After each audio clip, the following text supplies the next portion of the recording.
Hello friends and welcome to the learning sphere. हमारा जो part 2 आ गया है, कुछ छूट गया था। यूनिट 2 हम कर रहे थे जेंडर स्कूल एंड सोसाइटी जो बुक है उसका फैक्टर्स अफेक्टिंग जेंडर डिस्क्रिमिनेशन में पार्ट 1 हमने कंप्लीट कर लिया था। इस वीडियो में पार्ट 2 देखेंगे। कुछ टॉपिक्स हैं, 3 या 4 टॉपिक्स आज इस वीडियो में हम कवर करेंगे जो छूट गए थे। चलो शुरू करते हैं। जी दोस्तों, तो आज हम क्या देखने वाले हैं। हमारे पास टॉपिक्स हैं rural urban tribal society, rural urban और tribal society in relation to girls education. तो इसमें हम रूरल सोसाइटी के बारे में भी देखेंगे, फिर उसके बाद अर्बन सोसाइटी के बारे में देखेंगे और ट्राइबल सोसाइटी के बारे में देखेंगे in relation to girls education. Okay, फिर एक और टॉपिक है जो लास्ट टॉपिक है इस चैप्टर का, womens and girls status at present in our society. Womens and girls status at present in our society. Womens और गर्ल्स का क्या स्टेटस है, क्या पोजीशन है हमारी सोसाइटी में, ये हमारा लास्ट टॉपिक होने वाला है इस चैप्टर का। तो शुरू करते हैं जल्दी से, फर्स्ट टॉपिक से स्टार्ट करते हैं। जी हाँ दोस्तों, तो rural urban tribal society in relation to girls education. सबसे पहले हम देखेंगे रूरल सोसाइटी में किस तरीके की सिचुएशन है। There is need to educate the public and mothers about the value of the girls education. Society में, रूरल सोसाइटी में पब्लिक को और बच्चे के जो माँ बाप होते हैं उसको एजुकेट करने की ज़रूरत है। ऐसी सिचुएशन है कि गर्ल्स की एजुकेशन की वैल्यू क्या होती है, इस बारे में उनको एजुकेट करने की ज़रूरत है। फिर need to make them understand that education is future resource investment for them. उन्हें ये बताना भी ज़रूरी है कि जो एजुकेशन है वो फ्यूचर रिसोर्स के रूप में एक इन्वेस्टमेंट है उनकी ज़िंदगी में, लड़की की में और लड़के की में। तो वो इस पर ध्यान दें और उन्हें पढ़ाने की जो उसमें आगे बढ़ें, उन्हें पढ़ाएं। फिर rural societies doesn't give equal opportunity to both boys and girls in education. Education के लिए रूरल सोसाइटी दोनों को इक्वल अपॉर्चुनिटी नहीं देती है।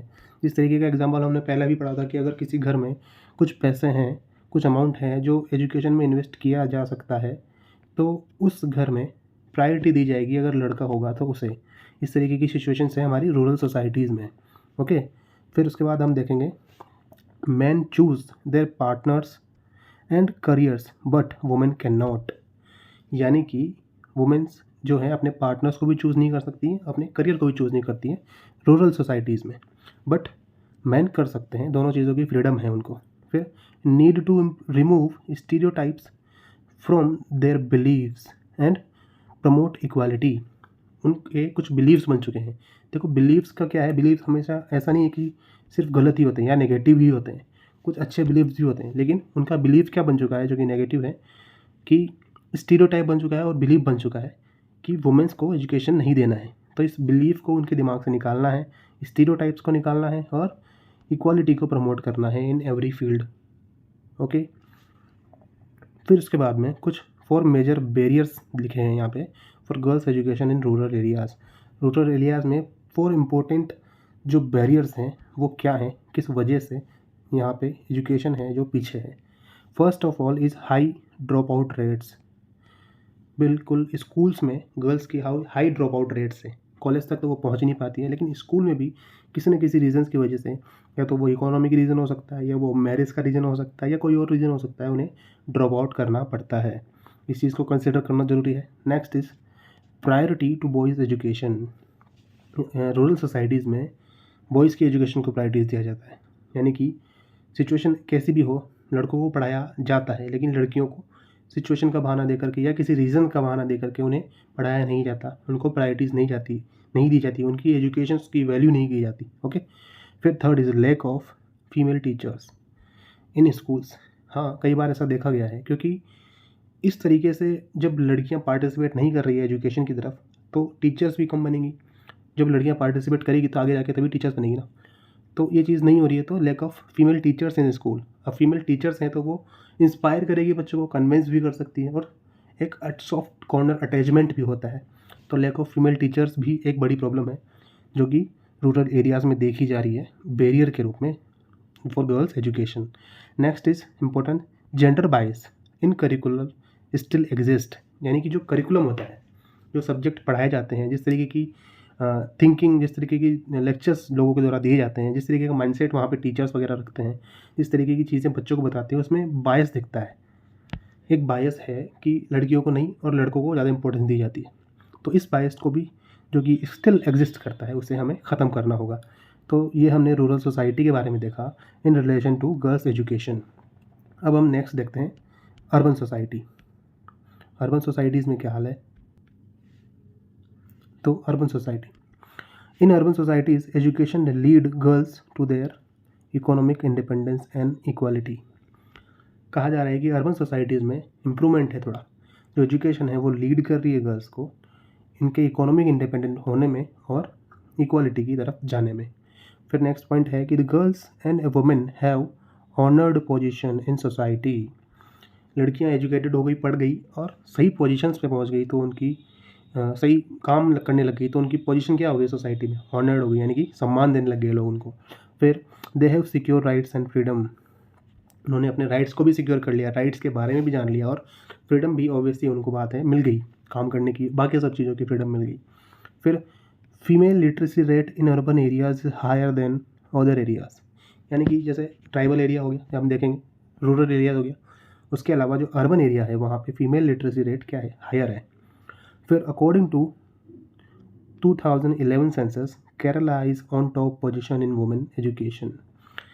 इंडिया में देखा जाए तो केरला है जो टॉप पोजीशन में वुमेन एजुकेशन में, ये 2011 के सेंसस के अकॉर्डिंग बोला गया है। फिर education is direct related to health and mortality rate of pregnant women. ये चीज़ हमने पहले भी देखी है, पहले वाले टॉपिक्स में पार्ट 1 में भी देखा है हमने कि जो मोर्टालिटी रेट है वुमेन का और हेल्थ केयर है, ये एक्सेस नहीं होता, ये प्रोवाइड नहीं होता, तो ये लैक ऑफ एजुकेशन की वजह से भी ये चीज़ होती है। और ये एजुकेशन और हेल्थ केयर, ये सारी चीज़ें डायरेक्ट रिलेटेड है एक दूसरे से, तो एजुकेशन सही हो जाएगी तो ये चीज़ें भी सही हो जाएगी। Next point is Kerala is also have lowest infant mortality rate is the example of urban society. Urban society में इस तरीके की चीज़ें होंगी तो इन्फेंट मोर्टालिटी रेट भी वहाँ पर कम होगी। ये भी एक एग्जाम्पल है अर्बन सोसाइटी में कुछ पॉजिटिव चीज़ों के बारे में। तो ये सारी चीज़ें हमने अर्बन सोसाइटी में देखी। इस तरीके का क्वेश्चन आता है तो ये सारे पॉइंट्स आपके दिमाग में होने चाहिए, और इन्हीं के ऊपर आप अपना क्वेश्चन का जो आंसर है उसे फ्रेम करें, इन पॉइंट्स के बारे में एक्सप्लेन करें, तो अच्छे मार्क्स मिलेंगे आपको। ओके, नेक्स्ट पॉइंट पे चलते हैं, ट्राइबल सोसाइटी। ट्राइबल सोसाइटीज़ के बारे में देखते हैं दोस्तों। First point is female and mail literacy rates in tribal society showing little bit improvement during last period. यानी कि कुछ टाइम से जो फीमेल और मेल का लिटरेसी रेट है उसमें इम्प्रूवमेंट देखने को मिला है ट्राइबल सोसाइटी में।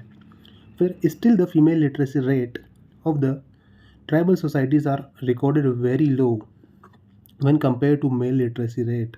लेकिन चिंता की बात क्या है कि अभी भी जो लिटरेसी रेट है फीमेल्स का वो वेरी लो है, लो रिकॉर्डेड हुआ है in compare with the male literacy rate. Okay, next is percentage of schedule tribes, यानी कि एसटी जो गर्ल्स हैं schedule tribes is increased in higher education gradually यानी धीरे धीरे हायर एजुकेशन की तरफ जो एसटी गर्ल्स हैं उनका जो परसेंटेज है एजुकेशन में, हायर एजुकेशन में ग्रेजुअली इंक्रीज हो रहा है।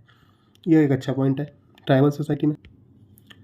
Then next point is but the fact is that large number of tribal women in tribal and rural areas missing education opportunities. But fact ये भी है इंक्रीज तो हो रहा है, लेकिन लार्ज नंबर ऑफ गर्ल्स जो हैं और वुमेन्स जो हैं मिसिंग कर रही है एजुकेशन अपॉर्चुनिटीज़ को। फिर many programs are initiated by and designed by government and non governmental organization to improve them and make them economically independent. यानी कि कई सारे गवर्नमेंट्स जो है प्रोग्राम चला रही है और नॉन गवर्नमेंटल ऑर्गेनाइजेशन NGOs भी यहाँ पे कई सारे प्रोग्राम चला रहे हैं जो कि हेल्प करते हैं एम्पावर करने में वुमेंस को और उन्हें इकोनॉमिकली इंडिपेंडेंट बनाने में। कुछ कई सारे स्किल्स प्रोग्राम ऐसे चले हुए हैं जिनके पास एजुकेशन नहीं है, वुमेन है, तो स्किल प्रोग्राम चलाए जाते हैं जिनमें उनको स्किल सिखाई जाती है ताकि वो अपना जो है बिजनेस कर सकें छोटा मोटा और इकोनॉमिकली साउंड हो सके, इकोनॉमिकली इंडिपेंडेंट हो सके। तब इकोनॉमिकली इंडिपेंडेंट होगी तो यहाँ से सारे रास्ते उनके लिए खुल जाते हैं। तो ये चीज़ें गवर्नमेंट द्वारा की जा रही हैं जो एक पॉजिटिव साइन है ट्राइबल सोसाइटी में। ओके, तो हमने इस टॉपिक को कवर कर लिया। रूरल, अर्बन और ट्राइबल सोसाइटीज़ में गर्ल्स की क्या सिचुएशन है, गर्ल्स की इन रिलेशन टू एजुकेशन क्या पोजीशन है और उनका रिलेशन किस तरीके का है एजुकेशन के साथ में, तीनों सोसाइटीज़ में हमने कवर कर लिया है। अब हम हमारे नेक्स्ट टॉपिक की तरफ बढ़ते हैं। नेक्स्ट और लास्ट टॉपिक इस चैप्टर का वो है women and girls status at present in our society. यानी कि प्रेजेंट टाइम की बात कर रहा है कि अभी हमारी सोसाइटी में वुमेन्स और गर्ल्स का क्या स्टेटस है। आइए देखते हैं। Women's and girls in society today get significant position in terms of education, career opportunities and legal rights. They still face challenges. यानी कि कह रहा है वुमेन्स ने एक इम्पोर्टेंट पोजीशंस तो ले ली है, किन फील्ड्स में, एजुकेशन में, करियर में और लीगल राइट्स में। यानी कि गवर्नमेंट ने अच्छे राइट्स बना दिए उनके लिए, एजुकेशन ले रही हैं कई सारी गर्ल्स, आगे बढ़ रही है, इंप्रूवमेंट हो रहा है और करियर भी उनके सेटल हो रहे हैं। लेकिन स्टिल फेस चैलेंजेस, यानी कि अभी भी चैलेंजेस हैं। चैलेंजेस क्या है? Related to gender inequality in areas including patriarchal attitude, present नहीं है, ये कटा है यहाँ पे, patriarchal attitudes, unequal access to resources, violence against women and important gender pay gap।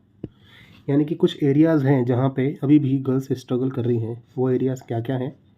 पहला है पैट्रियार्टिकल एटीट्यूड, यानी कि सोसाइटी का जिस तरीके का एटीट्यूड है, पैट्रियार्टिकल सोसाइटी है और जिस तरीके का वो एटीट्यूड रखते हैं कि गर्ल्स को पीछे रखना और बॉयज़ को आगे रखना, बॉयज़ को प्रायोरिटी देना, गर्ल्स को नहीं प्रायोरिटी देना, उन्हें कुछ ना समझना, किसी चीज़ के काबिल नहीं समझना, इस तरीके की चीज़ें जो पैट्रियार्टिकल एटीट्यूड में देखी जाती है वो गर्ल्स को बाउंड करता है। उसके बाद है unequal access to resources. Obviously बात है, अगर उन्हें इक्वालिटी नहीं होगी तो रिसोर्सेज भी अनइक्वली डिस्ट्रीब्यूट होंगे, उन्हें एक्सेस नहीं होगा रिसोर्सेज का। प्रायोरिटी घर में बच्चों को, लड़कों को दी जाएगी, लड़कियों को नहीं दी जाएगी। फिर वायलेंस अगेंस्ट वुमेन, जो कि आजकल बहुत देखा जा रहा है। इस तरीके की चीज़ें जो है एक वुमेन का हौसला जो है बढ़ाती नहीं, उसे कम करती है।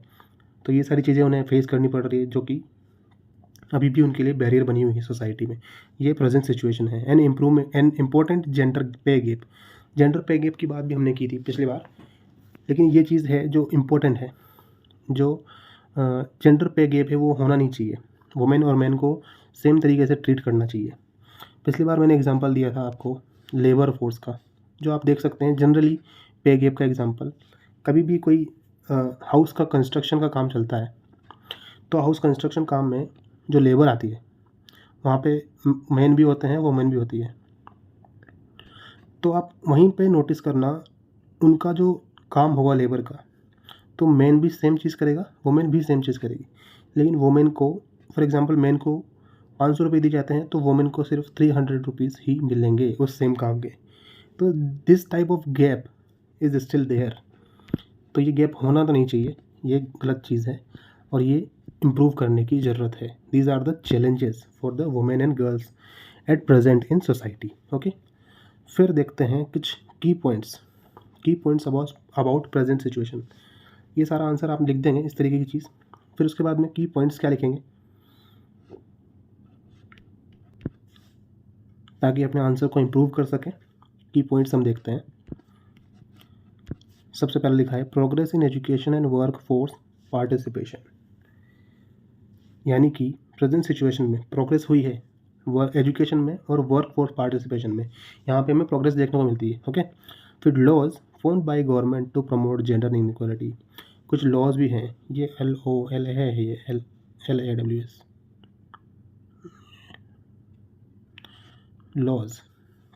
Laws form by government for promoting gender inequality. Gender equality को प्रमोट करने के लिए गवर्नमेंट ने लॉज फॉर्म किए हैं। ओके, फिर उसके बाद है but the gender gap remain in areas like equal pay, political participation and access to health care. यानी कि ये गैप सेम है अभी भी। जो चीज़ हमने ऊपर ही बात की, इन तीन चीज़ों में इक्वलिटी और इक्वल पे, पॉलिटिकल पार्टिसिपेशन भी हमने पिछली बार बात किया था, इसमें भी जो है गैप बना हुआ है। Womens still face social and cultural barriers like patriarchal norms and traditional gender roles. देखिए, स्टिल वो क्या चीज़ फेस कर रही हैं? कल्चर बैरियर्स, जैसे कि पैट्रियार्टिकल नॉर्म्स, जैसा कि हमने बात की कि पैट्रियार्टिकल माइंडसेट जो है सोसाइटीज़ का वो बैरियर बन जाता है। फिर ट्रेडिशनल रोल्स, यानी कि हम देखते हैं हाउसेस में, इंडियन हाउसेस में ट्रेडिशनल रोल्स हैं कि लड़का और लड़की हैं, तो जब शादी होगी तो वुमेन्स क्या हाउसवाइफ ही बनेगी। ये एक ट्रेडिशनल रोल, एक माइंडसेट सेट हुआ है कि हाँ लड़की है तो घर का काम क्यों नहीं करेगी। इस तरीके की चीज़ें माइंडसेट में सेट हुई हैं। इस तरीके के ट्रेडिशनल रोल्स हैं जो अगर एक लड़की जॉब भी करती है तो घर पे आके उसे खाना बनाए, जॉब करने जा रही है तो खाना बना के जाए। इस तरीके की चीज़ें, इस तरीके के माइंडसेट्स जो ट्रेडिशनल रोल्स हैं वो बने हुए हैं कि इस जेंडर को ये काम करना है, इस जेंडर को पर्टिकुलरली ये काम करने के लिए ही बना हुआ है। ये ट्रेडिशनल रोल्स हैं जो बैरियर बने हुए हैं। उसके बाद violence against women, sexual harassment, honour killing, ETC continue and many areas. ये सारी चीज़ हैं जो कई सारे एरियाज़ में अभी भी कंटिन्यू हैं। ऑनर किलिंग यानी कि जब लड़का और लड़की भाग के शादी कर लेते हैं या किसी इंटर कास्ट मैरिज हो जाती है, तो जो कास्ट वाले हैं, कई सारी ऐसी कास्ट होती है जो या तो लड़की की किलिंग कर देते हैं, लड़की की किलिंग कर देते हैं। ज़्यादातर केसेस में बच्चों को मार दिया जाता है, तो इसे ऑनर किलिंग। इसके ऊपर एक मूवी भी बनी है कई सारी, एक फेमस मूवी है इशक ज़ादे। उसमें ऑनर किलिंग को दिखाया गया है कि वो दोनों ही परिवार वाले एक दूसरे के बच्चों को मार देते हैं ताकि उनकी जो ऑनर है सोसाइटी में, उनकी जो इज्जत है वो बर्बाद ना हो। इस तरीके की चीज़ें भी देखने को मिलती है। ऑनर किलिंग इसे कहते हैं। फिर उसके बाद में सेक्सुअल हरासमेंट होता है, ये अलग है। वायलेंस अगेंस्ट वुमेन, ये चीज़ें हैं सोसाइटी में, प्रेजेंट सिचुएशन है ये।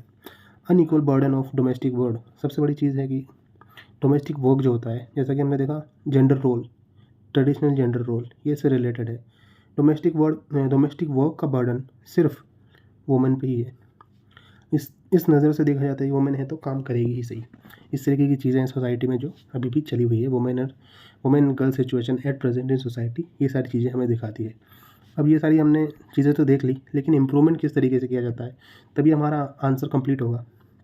इस तरीके की चीज़ें लिख देंगे, लेकिन वे फॉरवर्ड क्या हो सकता है वो हम देखते हैं। जी हाँ, तो यहाँ हम देखेंगे areas of improvement. Areas of improvement क्या हो सकते हैं। First is remove gender stereotype and social attitude. Societal attitude, society का जिस तरीके का एटीट्यूड है वुमेन्स के लिए, उसे रिमूव करना होगा। और स्टीरियोटाइप्स जो बने हुए हैं, जिस भी तरीके की स्टीरियोटाइप्स की अभी हमने चर्चा करी, सारी जो डिस्कशन किया, उन सबको रिमूव करना सबसे पहली बात। फिर enforcing existing door and implement strict punishment and penalties. तो पेनल्टीज़ लगाई जाएँ, पनिशमेंट स्ट्रिक्ट कर दिया जाए, और एग्जिस्टिंग लॉज है, ये जो एग्जिस्टिंग लॉज हैं गवर्नमेंट ने जो बनाए हुए हैं उनको इन्फोर्स किया जाए, उनको अच्छी तरीके से लागू किया जाए। एक वे फॉरवर्ड हो सकता है। फिर उसके बाद में provide access to equal health care. सबसे इम्पोर्टेंट, सबसे ज़रूरी बात हम देखते आ रहे हैं कि हेल्थ केयर का एक्सेस इक्वली प्रोवाइड किया जाना चाहिए। फिर promoting women empowerment, women empowerment को प्रमोट करना ज़रूरी है, ये एक इम्प्रूवमेंट है। फिर उसके बाद में increase women representation in leadership positions. ये वाली चीज़ हो जाएगी तो वुमेन्स के लिए रास्ता आसान होता है। जब रिप्रेजेंटेशन में, पॉलिटिकल रिप्रेजेंटेशन में वुमेन्स आ जाती है तो लीडरशिप में वुमेन आने के बाद में एक इम्प्रूवमेंट दिखाई देता है in the society of women's. Okay, women की तरफ से ये एक इंस्पिरेशन होगी, इंक्रीज़ होगा, एक इम्प्रूवमेंट होगा। तो ये सारे एरियाज़ हैं जो इम्प्रूवमेंट के एरियाज़ हैं, आपको लिखने हैं, आपको इन चीज़ों को ध्यान रखना है और आंसर में अच्छे तरीके से इन पॉइंट्स को एक्सप्लेन करना है, इन पॉइंट्स को लिखना है, और एक सही स्ट्रक्चर आपके आंसर को मिल जाएगा। तो नंबर लेने से फिर कोई नहीं रोक सकता आपको। ओके, तो ये हमारा चैप्टर 2 कंप्लीट हो जाता है यहाँ पर। और इसके बाद में हम बाकी की वीडियोस भी, सारे चैप्टर की वीडियोस आएगी, सारे चैप्टर की वीडियोस बनेगी। आप चैनल के साथ बने रहिए। वीडियो को प्लीज़ लाइक कीजिए, अपने दोस्तों के साथ इसे शेयर कीजिए, जो भी तैयारी कर रहे हैं, बीएड का 4th सेमेस्टर का एग्ज़ाम आने वाला है, उन सब के साथ शेयर कीजिए। और चैनल को प्लीज़ जल्दी से सब्सक्राइब कीजिए ताकि, और बेल आइकन को प्रेस करिए ताकि आपको सारे